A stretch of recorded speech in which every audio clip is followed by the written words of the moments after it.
하나님 말씀 창세기 2장입니다. 창세기 2장 1절에서 끝절까지 말씀 교독합니다. 1절 말씀 제가 먼저 받들어 봉독드립니다. 천지와 만물이 다 이루니라. 하나님의 지으시던 일곱째 날이 이를 때 마침 그 지으시던 다 일곱째 날에 안식하시니라. 하나님이 일곱째 날을 복주사 거룩하게 하셨으니 이는 하나님이 그 창조하시며 만드시던 모든 일을 마치시고 이날에 안식하셨음이더라. 너희가 하나님의 성전인 것과 하나님의 성령이 너희 안에 거하시는 것을 알지 못하느냐. 모든 정사와 권세와 능력과 주관하는 자와 이 세상과 오는 세상 일컫는 모든 이름 위에 뛰어나게 하시고 또 만물을 그 발 아래 복종하게 하시고 그를 만물 위에 교회의 머리로 주셨느니라.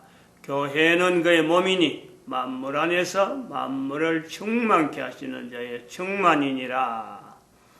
평강의 하나님이 친히 너희로 온전히 거룩하게 하시고 또 너희 온 영과 혼과 몸이 우리 주 예수 그리스도 강림하실 때에 허물게 보존되기를 원하노라. 너희를 부르시는 이는 미쁘시니 그가 또한 이루시리라. 2012년 인류 종말의 시대.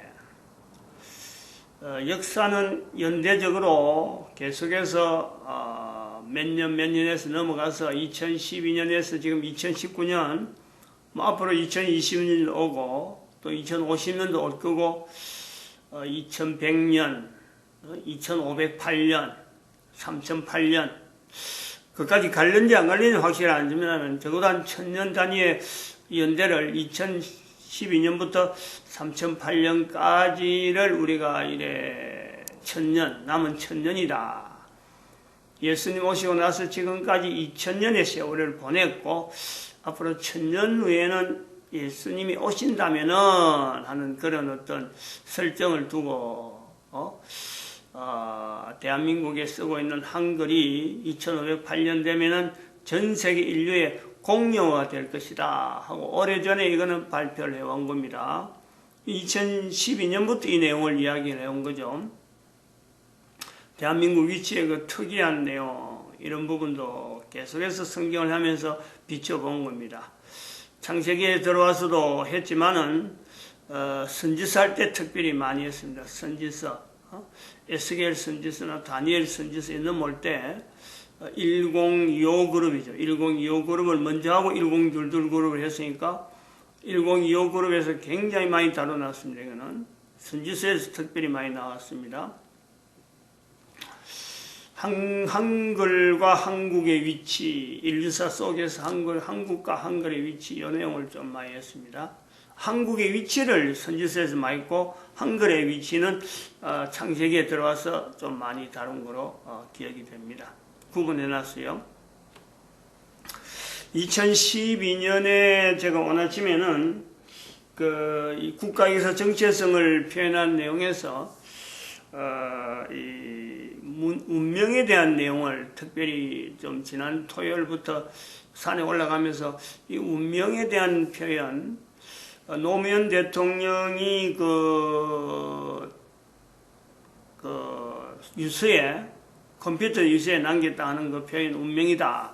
그것을 유시민 작가가, 그 사람이 이걸 갖고 노무현의 어떤 자서전, 이 제목이 운명이다.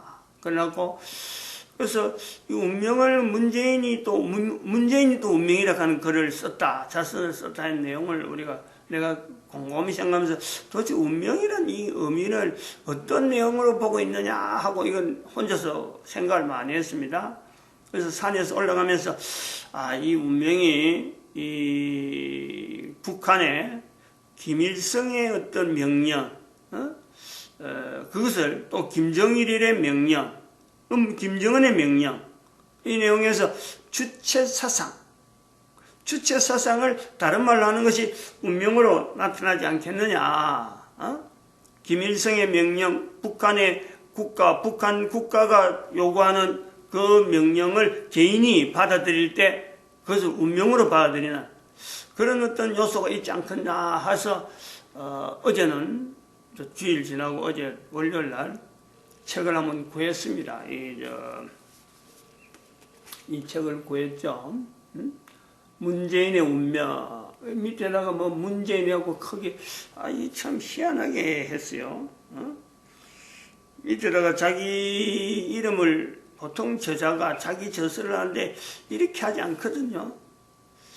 마치 그 사형수가, 저는 그래 보는 거죠. 느낌이 이 책 표지가 그런 거예요. 사형수라든지 재수, 재수가 이 재수 번호를 딱 하나 놔놓고 이 사진 찍을 때 수감한 옷을 입고 사진 찍을 때 자기 이름 번호를 이래 딱 내거든. 그러면 마치 그런 어떤 인상을 주고 있어요. 뭔지 이렇게 책을 만들 때 하는지 모르겠어요.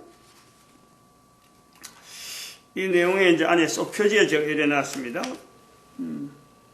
5월 27일 어제 월요일 날 구미의 그 롯데마트 사청에 있는 영풍문고에서 구입했다. 어제 구입해갖고 읽어봐야 될 책 페이지 수가 제법 두꺼워요.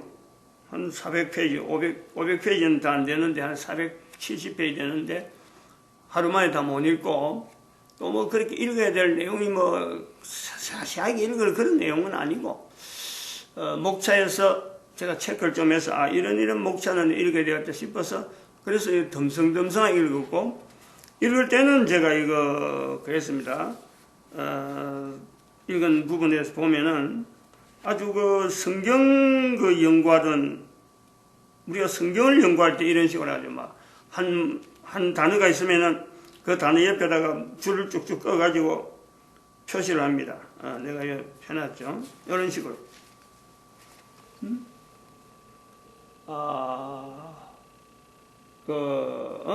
종이 또 꺼갖고 내가 해석하는 거, 이게 왜 이랬었느냐, 왜 이래 됐냐 하는 의문을 성경할 때 성경에도 늘 그려오니까 버릇이 돼갖고, 이런 표현을 왜 하지? 또 이런 것 같으면은, 앞에 문맥하고 어떤 차이가 있지 하는 이런 쪽으로 제가 일종의 그 성경을 읽는 그 자세로,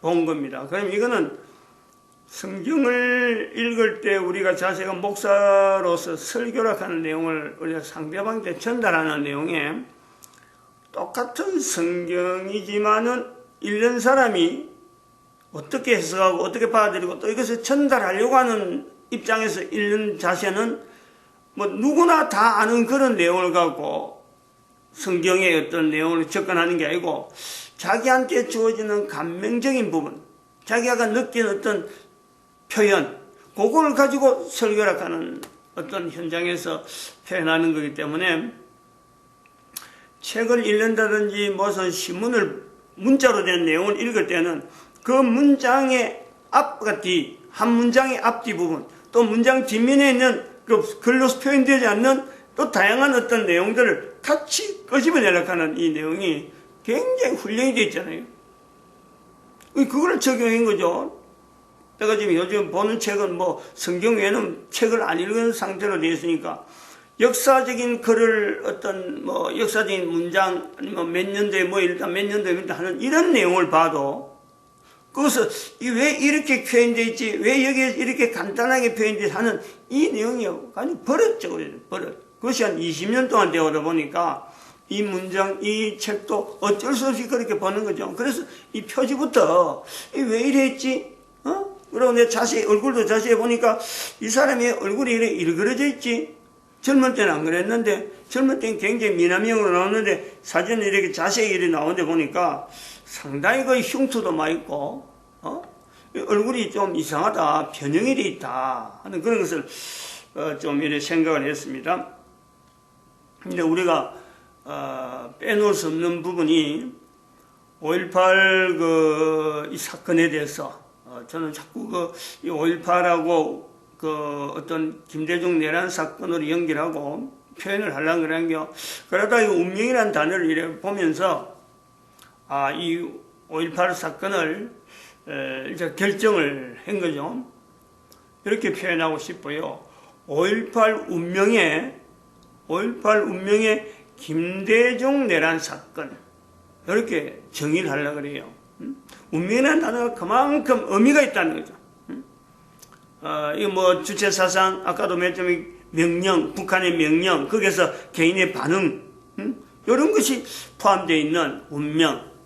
또 개인은 이 운명을 뭔가 모르게 어떤 암시되는 구조 속에, 구조하죠, 구조화. 의식하라 그러는데, 의식화된 속에서 운명이라는 단어를 자기가 이렇게 탁 받아버리면은 더 이상 반항을 안 하고 그냥 그대로 수긍할 수밖에 없는 그 상황이 이런 게 구조화되어 있지 않느냐. 누구에게 이런 구조화되어 있느냐? 북한 사람에게 구조화되어 있느냐? 북한 사람은 뭐 이런 말을 갖고 구조화될 필요가 없이 체제 속에 있으니까. 북한에서 난파된 간첩, 남한에 있는 고정 간첩, 북한에서 난파된 고정 간첩들이 나름대로의 운명이라는 단어가 어디선가 이렇게 딱 암시적으로 나타나면은, 운명이라는 단어가 나타나면 바로 그 자체에 대해서는 자기의 전 생애가 바로 거기서 바로 그대로 받아들여야 되는, 앞에 어떤 일을 했든지 간에 그 운명이라는 단어 속에 나타난 내용을 그대로 받아야 되는 암시적인 표현이 있지 않느냐 이렇게 보고 있습니다. 근데 사실은 이 운명이란 문재인의 운명 이렇게 되는 거죠. 왜 문재인이 글을 썼으면은 그냥 운명에 대해서는 자기가 이런 것을 내가 해석하고 싶다 하고 자기가 했으면 좋은데 책을 아무리 뒤다봐도 문재인이 나타내는 운명은 없어요. 나는 운명에 대해서 이런 것을 해석한다. 운명이 내한테 어떤 영향을 미쳤다. 나는 운명에 대해서 처음에 이런 경험을 통해서 운명이라고 하는 이 단어에 대해서 내가 집중한다. 이런 어떤 운명이라는 단어에 자기가 반응한 내용은요, 일절 없어요. 단지 마지막 부분에 나타나는 노무현 대통령의 유언서에서 나타나는 운명이다 하는 이 표현, 이걸 끄집어내갖고 그 노무현의 운명이면은 나의 운명이다. 나의 운명은 또 이렇다. 노무현을 빙자해가지고 이 자서전, 이 내용 전체가 그런 거예요. 노무현을 언제 만났다. 노무현하고 내 관계가 어떻다. 그분이 어떻게 남겼다. 그분이 책을 써락했다. 그분이 남긴 자료가 어떻다. 영향을 끄집어내면서 결국엔 마지막에 노무현이 운명이라 하는 것을 마지막 부분에 이렇게 표했습니다. 여기 있네. 마지막에 466쪽이죠. 466쪽. 여기 한쪽에는 화보가 되어 있고 이쪽 마지막 부분이에요. 그의 서거조차 그러했다. 나를 다시 그의 길로 끌어냈다. 여기 지금 언제냐면 대통령이 자서전을 만들어 나간 저기가 2011년 6월입니다. 2011년 6월. 그러니까 2011년 6월 같으면은 2017년 5월 9일날 대통령이 됐는데 서거한 지 2년인가 되는 때인가 아마 그래 될 겁니다. 그래 돼갖고 썼어요. 나를 다시 그의 길로 끌어냈다. 대통령은 유서에서 운명이다 라고 했다. 속으로 생각했다. 나야말로 운명이다. 나야말로 운명이다. 당신은 이제 운명에서 해방됐지만, 이런 표현이에요. 나는 당신이 남긴 숙제에서 꼼짝하지 못하게 됐다.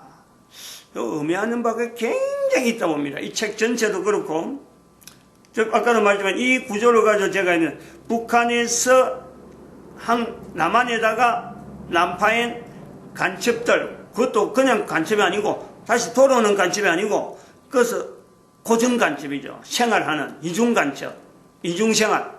북한에도 가족이 있고 남쪽에도 가족이 있는 이 구조, 이 구조를 운명으로 받아들여야 되는, 운명 속에서 살아가는 난파 간첩들의 전체적인 부분이 한 사람에 주어진 어떤 운명이란 속에 자기가 고리를 거는 거예요. 그 사람의 삶에 운명이 있으면 나는 그 사람을 통해서 내가 또 영향을 받아서 나는 이런 운명이 있다. 이걸 받아들이는 이 구조.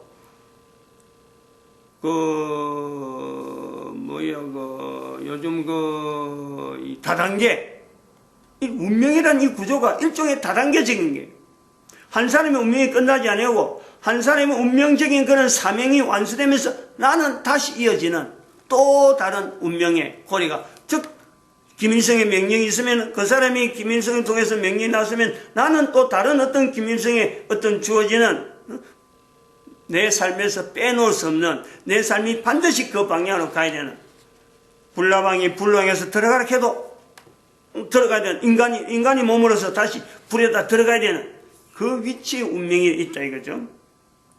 그래서 도종환 시인의 멀리 가는 무을 해갖고 이 책에서 굉장히 이런 책이 어떤 그 영향을 미치는 표현을 지금 책 마지막 부분에 이렇게 멀리 가는 물 계속 흐른다는 게, 물은 계속 흘러서 운명적인 고리를 통해서 또 운명이 있고 운명적인 고리가 있어서 운명이 온다 하는 이 표현이 되어지면서 제가 전체적으로 바라본 내용은 일단 그 대한민국에 있는, 남한에 있는 북한에서 남판 간첩들의 삶, 그것 자체를 제가 하나의 딱 나름대로 주제로 볼 수 있었고, 또 하나는 느낀 거는 그런 거예요. 문재인이 삶뿐만 아니라 북한에서 난파된 사람들의 삶이라는 것은 대한민국이 자유락하면서 왔지만은 그 사람들은 자유 속에서 운명이란 이 틀에 하나의 줄이 돼가지고 꼭두각시의 조종하는 사람이 어서 자기 행동을 손발 움직이고 말하고 하는 이 자체가요, 자기도 모른 새 의식화, 자기들 말은 의식화라 그래요. 지금 의식, 요 표현을 많이 해요. 의식화되어 있고, 눈이 보이는데, 제가 볼 때는 그건 구조화라고 하죠, 구조화. 도무지 거기서 못 벗어납니다. 그러면서 일생을 마치면서도 그것 자체에서 자기를 조종하고 있는 이 정치에 대해서는요, 일절 밝히지 못하는 그 구조가 있는 거죠. 개인의 활동을 하면서 난파된 간첩이 수도 없이 있는데, 그 수 없는 사람들이 활동하는 가운데 어떤 사람은 그냥 서르륵 무너질 수도 있고, 어떤 사람은 독보적으로 이렇게 드러나는데, 북한에 의해서 조종되는 이 과정을 보면은 이 드러나는 이 기점, 요점에서 이 사람이 뭔가 일을 할 것 같다 싶으면요, 그거다가 다른 사람을 끄집어내고 연결해서 자기도 모르는데, 알지 못하는데 어느 날 누가 와서 도움을 주고, 도무지 해체하지 못하는 내용인데 뭔지 모르게 일이 딱 풀리는, 그래가지고 어떤 목적하는 바, 북한에서 목적하는 바 그 길을 자기도 주변 사람에 전혀 관계되는 사람 없는 사람들이 하나씩 모여가지고 일이 이루어지는 이런 구조가요, 느껴지는 거예요. 우리는 그걸 찾아내야 되는 거죠. 저는 이제 성경을 읽다 보니까 성경에 있는 수많은 문맥 속에서 서로 연결되는 이런 점을 보면서 하나님이 인도하시는 개인의 삶을 내가 공감하면서 다른 사람한테 이야기하는 이 구조가 있다 보니까 책을 읽으면서 이거는 그런 요소를 찾아내는데요, 절대 이거는 금방, 그러니까 어제 한번 여러 그 부분적으로 읽었는데 그 구조를 찾아내는 거죠. 그래서 제가 이제 크게 이 문재인의 운명에 대해서, 이 책에 나오는 내용에 대해서 문재인의 운명, 이 제목이 그렇잖아요. 문재인의 운명이에요. 그냥 운명이라는 게 아니고 문재인에게 있는, 나름대로 우리가 보면은 북한의 어떤 북한의 어떤 요구, 요 내용을 우리가 이렇게 보면서 문재인 주변에 있는 상황이 어떤 상황이 있었는가 하는 것을 한번 쭉 살펴서 나름대로 깨고 있는 거죠. 그래서 제가 상당히 중점적으로 본 거는 부모가 어떤 사람이냐라는 걸 봤고, 그 다음에 문재인의 아내, 문재인의 아내 되는 사람이 어떤 식으로 이 문재인과 관계됐을까. 그리고 또한 지금 문재인의 그 딸이 현재 지금 대통령 되고 나서는 이걸 쓴 건 아닌데, 현재 태국에, 캄보디아하고 국경 지역에 있는 태국에 지금 현재 가 있단 말이에요. 대통령 시절에 보낸 거예요. 그러니까 지금 현 3대를 보는 거예요. 아버지 때, 본인 때, 그러고 자녀 때. 요 구조를 이렇게 볼 때, 아버지 때를 이렇게 보면서 흥남 출신이다라는 거예요. 흥남. 그리고 흥남 출신에서 아버지가 북한에서 남한에서 넘어오기 전에 상당히 잘 살았다는 거예요. 북한 지역에서, 그 당시에 북한 지역에서 잘 살았다는 것은 이 공산 치하에 있었기 때문에 이 공산 정부하고 이게 유대가 안 좋으면요, 절대 잘 살 수 없었고, 뭔가 일제시대 때 아버지가 고등학교를 졸업한 대단한 지식인이에요. 대단한 지식인. 일제시대 때 고등학교를 졸업했다. 이 보통이 아니잖아요. 근데 지금 문재인은 일본이라고 하면 반일반일하고 계속 나오는데, 아버지가, 아니, 일제시대 때 고등학교를 나올 정도로 엄청나게 어떻게 보면 뭔가 누렸는데, 그 누린 사람이 아버지를 두고 있으면서 지금 현재 대통령으로서 반일반일하고 있다는, 이중적이잖아요. 이런 요소가 있다는 거예요. 앞에 때하고 뭔가 관계없어요. 부모가 머리이기 때문에 내가 그 책임이 있다. 내가 앞으로 자녀하고 어떤 관계에서 내가 책임지고 이런 게 아니라, 어떤 조정되어지는 사고방식이나 해야 될 일을 안하거든요. 이거는 부모도 관계없고 아내도 관계없고 뭐든지 관계없이 자기 한자에게만 주어지는 그 어떤 사명, 그 운명, 그런 요소가 있다.